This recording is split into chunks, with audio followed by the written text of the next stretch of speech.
കോന്നിയിലെ പയ്യനാമണിലെ പാറമടയിൽ നടന്ന വലിയ ദുരന്തത്തിൽ രണ്ടാമത്തെ ആളുടെ മൃതദേഹം കൂടി കണ്ടെത്തി. അതോടെ 2 പേർ മരിച്ചു എന്ന ഈ പാറമട ദുരന്തം നമ്മൾ വിളിച്ചു പറയുന്നു.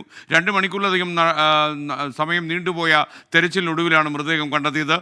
ഇരുമ്പ് വടം കെട്ടി ഇറങ്ങുകയാണ്. ദൗത്യ സംഘം ഈ മൃതദേഹത്തിന് അരികിലേക്ക് എത്താനുള്ള ശ്രമം നടത്തുന്നതിൻ്റെ തത്സമയ ദൃശ്യമാണ് പ്രേക്ഷകർ ഇപ്പോൾ കണ്ടത്. അജയ്കുമാർ റായിയുടെ മൃതദേഹമാണ് ഇപ്പോൾ കണ്ടെത്തിയിരിക്കുന്നത്. 36 വയസ്സ് പ്രായമുള്ള അജയ്കുമാർ റായ് കഴിഞ്ഞ 2 മണിക്കൂർ ഏറ്റവും അപകടം പിടിച്ച ഒരു സ്ഥലത്ത് നടത്തിയ തെരച്ചിലിനൊടുവിലാണ് ഇദ്ദേഹത്തിൻ്റെ മൃതദേഹം കണ്ടെത്താൻ കഴിഞ്ഞിട്ടുള്ളത്. അപ്പോൾ ഈ മൃതദേഹം പുറത്തെടുക്കാനുള്ള ശ്രമമാണ് നടക്കുന്നത്. ഇപ്പോൾ അമൽജിത്തു, ദിനിമോൻ എന്നീ ഫയർഫോഴ്സിലെ 2 സാഹസികരാണ് ഈ വടം കെട്ടി താഴോട്ട് ഇറങ്ങാൻ പോകുന്നത്. അതിൻ്റെ തത്സമയ ദൃശ്യങ്ങളാണ് പ്രേക്ഷകർ ഇപ്പോൾ കാണുന്നത്. വളരെ അപകടം പിടിച്ച ടെറയിൽ നടത്തുന്ന ഒരു അഭ്യാസം തന്നെയാണ് ഇപ്പോൾ ഇവർ ചെയ്യാൻ പോകുന്നത്. ഏറ്റവും അപകടം പിടിച്ച കാര്യം ഈ മുകളിൽ നിന്ന് പാറക്കല്ലുകൾ ഇടിഞ്ഞ് താഴേക്ക് വരുന്നു എന്നുള്ളതായിരുന്നു. അത് നിർത്താതെ കുറച്ചു നേരം പാറക്കല്ലുകൾ ഇടിഞ്ഞു പൊളിഞ്ഞു വരുന്നുണ്ടായിരുന്നു. എന്നാൽ ഈ ടെറയിൻ്റെ അപകടമൊക്കെ അവഗണിച്ചുകൊണ്ട് ഫയർഫോഴ്സിലെ 2 ജീവനക്കാർ വടം കെട്ടി താഴേക്ക് ഇറങ്ങാൻ തയ്യാറായിരിക്കുന്നു. മൃതദേഹം കണ്ടെത്തിയതോടെ ഈ മൃതദേഹം പുറത്തെടുത്ത് കൊണ്ടുവരാനുള്ള ശ്രമത്തിൻ്റെ ഭാഗമായിട്ടാണ് ഇവർ ഇരുമ്പ് വടം കെട്ടി ഇറങ്ങാൻ ഒരുങ്ങുന്നത്. അതിൻ്റെ തത്സമയ ദൃശ്യങ്ങളാണ് പ്രേക്ഷകർ കാണുന്നത്. AB ജയശങ്കർ നമുക്കൊപ്പം വീണ്ടും ചേരുന്നു. ജയശങ്കർ, നമ്മൾ നിൽക്കുന്നതിൻ്റെ എത്ര ദൂരത്തിലാണ് ഇവർ വടം കെട്ടി ഇറങ്ങുന്ന സ്ഥലം ഉള്ളത്? നമുക്ക് ഒരു 500 മീറ്ററിലധികം ദൂരമുണ്ട്. നമുക്ക് ഈ സ്ഥലത്തെത്തുമ്പോൾ തന്നെ ഈ സ്ഥലത്തിന്റെ ടെറൈൻ വെച്ചുകൊണ്ട് വലിയ ഭീകരമാകുന്ന പേടിപ്പെടുത്തുന്ന ഒരു കാഴ്ചയാണ് നമുക്ക് ഇവിടെ നിന്ന് കാണാനാവുന്നത്. വലിയ പേടി, ഇത് കാണുമ്പോൾ തന്നെ പേടിയുണ്ടാവും. അത്തരം ഒരു ഇടത്തേക്കാണ് 3 പ്രത്യേക പരിശീലനം കിട്ടിയ 3 ഫയർഫോഴ്സ് ഉദ്യോഗസ്ഥർ ഇറങ്ങുന്നത്. അമൽ, ജിത്തു, ദിനുമോൻ എന്നിങ്ങനെ 3 പ്രത്യേക ദൗത്യ സംഘത്തിലെ കേരള ഫയർഫോഴ്സിന്റെ ചുണക്കുട്ടികളാണ് ഇപ്പോഴെന്തായാലും അങ്ങോട്ടേക്ക് ഇറങ്ങുന്നത്. ആദ്യം ജിത്തു ഇറങ്ങുന്നു എന്നാണ് ഫയർഫോഴ്സ് ഉദ്യോഗസ്ഥർ പറയുന്നത്. അതിന് പിന്നാലെ ഈ വടം കെട്ടിക്കൊണ്ട് അമൽ ദിനുമോനും ഇറങ്ങുമെന്നും ഉദ്യോഗസ്ഥർ വ്യക്തമാക്കുന്നത്. ഈ രാത്രി തന്നെ ഈ ദൗത്യം അവസാനിപ്പിക്കുമെന്ന് ജില്ലാ കളക്ടർ വൈകിട്ടോടുകൂടി നമ്മെ അറിയിച്ചിരുന്നു. നമ്മൾ ഈ ദൗത്യം വൈകുന്നു ഉൾപ്പെടെയുള്ള പരാതികളുമായി അദ്ദേഹത്തിന്റെ അടുത്തേക്ക് ചെന്നു. ആ ഘട്ടത്തിലാണ് ഇന്ന് തന്നെ ഈ ദൗത്യം അവസാനിപ്പിക്കും, എല്ലാ ആശങ്കകളും പരിഹരിക്കുമെന്ന് ജില്ലാ കളക്ടർ അറിയിച്ചിരുന്നു. അജയ് റായി ഇന്നലെ വൈകിട്ട് 2:56 അപകടത്തിലാണ് ഇത്തരത്തിൽ പാറക്കല്ലുകൾക്കിടയിൽ കുടുങ്ങി ജീവൻ ജയശങ്കറാണ് വിവരങ്ങൾ നൽകിയത്. ഇപ്പോൾ 2 പേർ ഈ പാറക്കെട്ടുകൾക്ക് അടിയിലൂടെ വടം കെട്ടി താഴേക്ക് ഇറങ്ങി കഴിഞ്ഞു. അതിൻ്റെ തത്സമയ ദൃശ്യമാണ് പ്രേക്ഷകർ സ്ക്രീനിൽ കാണുന്നത്.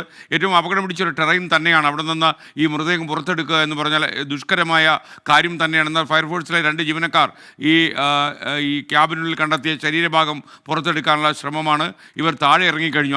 അമൽ, ജിത്തു, ദിനിമോൻ എന്നിവരാണ് ഇറങ്ങിയിരിക്കുന്നതെന്നാണ് മനസ്സിലാക്കുന്നത്. രക്ഷാപ്രവർത്തകരാണ്. ഇവർ വടം കെട്ടിയാണ് ഈ കോന്നി പാറമട പയ്യനാമൺ ദുരന്തത്തിൽ മരിച്ച 2ാമത്തെ ആളുടെ മൃതദേഹം കൂടി കണ്ടെത്തിയതോടെ അത് പുറത്തെടുക്കാനുള്ള ശ്രമത്തിൻ്റെ ഭാഗമായിട്ടാണ് ഈ വടത്തിലൂടെ അവർ താഴേക്ക് ഇറങ്ങി നിൽക്കുന്നത്. ആ ദൃശ്യമാണ് ഇപ്പോൾ തത്സമയം പ്രേക്ഷകർ കണ്ടുകൊണ്ടിരിക്കുന്നത്. ഷെവീദ് റാവുത്തർ കൂടി നമുക്കൊപ്പം ചേരുന്നു. ഷെവീദ്, കൂടുതൽ വിവരങ്ങൾ എന്താണ്? ഏറ്റവും അപകടം പിടിച്ച ഒരു ടെറൈനിലാണ് അവരുടെ ഓപ്പറേഷൻ നമുക്ക് മനസ്സിലാകും. 2 മണിക്കൂറിനകം നീണ്ടുപോയ തെരച്ചിലിനൊടുവിലാണ് ഈ മൃതദേഹം ക്യാബിനുള്ളിൽ കണ്ടെത്തിയത്. ഇറ്റാച്ചിയുടെ ക്യാബിൻ്റെ ഉള്ളിലാണ് ഈ മൃതദേഹം, അജയ് റായിയുടെ മൃതദേഹം കണ്ടെത്തിയത് എന്നുകൂടി നമ്മൾ മനസ്സിലാക്കുന്നു. കൂടുതൽ വിവരങ്ങൾ സൂചിപ്പിച്ചതുപോലെ തന്നെ ഈ അപകടകരമായ ഒരു ടെറൈൻ അത് ഇന്ന് രാവിലെ മുതൽ ഈ രക്ഷാപ്രവർത്തനത്തിന് വലിയ ദുസ്സഹമായി മാറിയിരുന്നു. മാത്രമല്ല, നിലവിലിപ്പോൾ നമുക്ക് പ്രതീക്ഷയുള്ള ഒരു കാര്യം എന്ന് പറയുന്നത് ഇത് കണ്ടെത്തിയിട്ടുണ്ട്. ഇനി എത്രയും പെട്ടെന്ന് ഇത് പുറത്ത് എടുക്കണം എന്നുള്ളതാണ്. അതിനുവേണ്ടി ഫയർഫോഴ്സിന്റെ പ്രത്യേക പരിശീലനം നേടിയ സ്പെഷ്യൽ ടാസ്ക് ഫോഴ്സിലെ അംഗങ്ങൾ ഇതിനോടകം അവിടേക്ക് ഇറങ്ങാനുള്ള ശ്രമമുണ്ട്. മാത്രമല്ല, ഇതിപ്പോൾ ഈ നിമിഷമെങ്കിലും നമുക്ക് കണ്ടെത്താൻ കഴിയുന്നത് വളരെ ആശ്വാസകരമായ കാര്യമാണ്. കാരണം ഇതുമായി ബന്ധപ്പെട്ട നീക്കങ്ങളിൽ ജില്ലാ ഭരണകൂടം ഈ ലോങ് ബൂം എക്സ്കവേറ്റർ എത്തിക്കാൻ കാണിച്ച ഒരു ശ്രമം അതാണ് ഇപ്പോൾ വിജയം കണ്ടെത്തി എന്നുള്ള കാര്യത്തിൽ തർക്കമില്ല. ഏതായാലും അല്പസമയത്തുള്ളിൽ മൃതദേഹം പുറത്തെടുക്കാൻ കഴിയും എന്നുള്ളതാണ് നമുക്ക് മനസ്സിലാക്കാൻ കഴിയുന്ന കാര്യം. ഞാൻ മുൻപ് സൂചിപ്പിച്ചതുപോലെ തന്നെ എക്യുപ്മെന്റുകൾ ഹാൻഡിൽ ചെയ്ത് ഇത് റിമൂവ് ചെയ്യണമെങ്കിൽ അങ്ങനെ കൂടിയുള്ളൊരു ശ്രമം അത് ഫയർഫോഴ്സിന്റെ ഭാഗത്തു നിന്നുണ്ടാകും. ഏതായാലും നിലവിലിപ്പോൾ കാലാവസ്ഥയടക്കം അനുകൂലമായി മാറിയിരുന്നു. ഇത് തുടങ്ങിയതിനു ശേഷം ഇന്ന് 8 മണിയോടുകൂടി ഇത് തുടങ്ങിയതിനു ശേഷം ഇത്രയും സമയം വരെ കാലാവസ്ഥ അനുകൂലമായി നിൽക്കുകയായിരുന്നു. ഇടയ്ക്കൊന്ന് മഴ ചാറി ഒഴിച്ചാൽ മറ്റു പ്രശ്നങ്ങൾ അതുമായി ബന്ധപ്പെട്ട് ഉണ്ടാവുകയും ചെയ്തില്ല. അതടക്കം നിർണായകമായി മാറി. മാത്രവുമല്ല, ഇന്നലെ രാത്രി വലിയൊരു ദുരന്തം അത് ഈ ഉണ്ടായി. അതിനുശേഷം അവിടെ നിൽക്കുമ്പോൾ തന്നെ വലിയൊരു പാറ വീണ്ടും അടർന്ന് താഴേക്ക് വീഴുന്നതും ഒരു ദുരനുഭവമായിരുന്നു. അതിനുശേഷം ജില്ലാ കളക്ടർ അടക്കം പരിസരത്ത് നിന്ന് മുഴുവൻ ആളുകളെയും മാറ്റാൻ നിർദ്ദേശം നൽകുകയായിരുന്നു. അങ്ങനെയുള്ള ഒരു ടെറൈനിൽ 8 മണി മുതൽ നമ്മൾ നടത്തിയ ഓപ്പറേഷൻ അത് വിജയം കണ്ടിരിക്കുന്നു. ഏതായാലും ഈ വിഷയത്തിൽ ഇപ്പോൾ ഫയർഫോഴ്സ് പറയുന്നത് അവരുടെ ആദ്യ കാഴ്ചയിൽ അവർ കണ്ടത് പ്രകാരം നമുക്ക് പ്രതീക്ഷിക്കാൻ, അതായത് ആ ഷഫീദ്, നമ്മുടെ പ്രേക്ഷകർ ചോദിക്കുന്നുണ്ട്, രാവിലെ മുതൽ ചോദിക്കുക, ഈ ക്വാറിയുടെ ഉടമ ആരാണ് അതിനെക്കുറിച്ച് നമുക്ക് എന്തെങ്കിലും വല്ല വിവരമുണ്ടോ? നിലവിൽ ഇപ്പോൾ ഈ പാറക്കോറിയുടെ ഉടമ അടക്കമുള്ള ആളുകൾ ഇവിടെ സംഭവ സ്ഥലത്തുണ്ട്. മാത്രവുമല്ല, ജില്ലാ കളക്ടറോടക്കം നമുക്ക് ഈ കോറിയുടെ പ്രവർത്തനം സംബന്ധിച്ചുള്ള വിവരങ്ങൾ നമ്മൾ തേടിയിരുന്നു. അപ്പോൾ ജില്ലാ കളക്ടർ ഇന്ന് പ്രതികരണത്തിലടക്കം പറഞ്ഞ കാര്യം, കോറി നിയമാനുസൃതമാണ് നിലവിൽ പ്രവർത്തിക്കുന്നത്. പക്ഷേ നാട്ടുകാർക്കടക്കം ചില പ്രതിഷേധങ്ങൾ അതുമായി ബന്ധപ്പെട്ടുണ്ട്. പക്ഷേ ആ പ്രതിഷേധങ്ങൾ ഏതെങ്കിലും തരത്തിൽ ഈ കോറിയുടെ പ്രവർത്തനം സംബന്ധിച്ചിട്ടില്ല. അതേസമയം സൂക്ഷ്മ പരിശോധന ആവശ്യമെങ്കിൽ അതും നടത്തും എന്ന ജിയോളജി ആൻഡ് മൈനിങ് ഡിപ്പാർട്ട്മെന്റിൽ നിന്നും അറിയിച്ചിട്ടുണ്ട്. പക്ഷേ നമുക്കറിയാം, ഈ കോന്നി കൂടൽ ഭാഗത്ത് നിരവധി പാറക്കോറികൾ അനുമതിയോടുകൂടിയും അനുമതി ഇല്ലാതെയും ഒക്കെ പ്രവർത്തിക്കുന്നുണ്ട്. നിലവിൽ ഇപ്പോൾ ഈ പാറക്കോറി, പ്രത്യേകിച്ച് ഇപ്പോൾ അപകടം നടന്ന മട എന്ന് പറയപ്പെടുന്ന സ്ഥലം, അത് വർഷങ്ങളായി പ്രവർത്തിക്കുന്നതാണ്. എല്ലാവിധ ആധുനിക സൗകര്യങ്ങളും അവിടെ ഉണ്ട്. മാത്രവുമല്ല, അവർ കൃത്യമായി ലൈസൻസ് അടക്കമുള്ള കാര്യങ്ങൾ അപ്ഡേറ്റ് ചെയ്യുന്നു എന്നുള്ള വിവരമാണ് ജില്ലാ ഭരണകൂടം നമ്മളോട് വ്യക്തമാക്കിയിരിക്കുന്ന കാര്യം.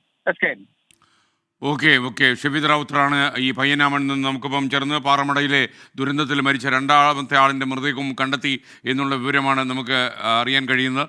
3 പേരിപ്പോൾ ഈ വടത്തിൽ കെട്ടി ഈ അപകടം നടന്ന ഹിറ്റാച്ചി മറിഞ്ഞു കിടക്കുന്ന സ്ഥലത്തേക്ക് ഇറങ്ങി.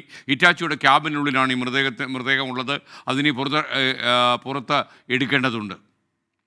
വളരെ അപകടം പിടിച്ചൊരു സ്ഥലത്താണ് ഇവർ ഏറ്റവും കമ്മിറ്റഡായിട്ട് തന്നെ ജോലി ചെയ്തുകൊണ്ടിരിക്കുന്നതെന്ന് കൂടി നമ്മൾ അറിയുക.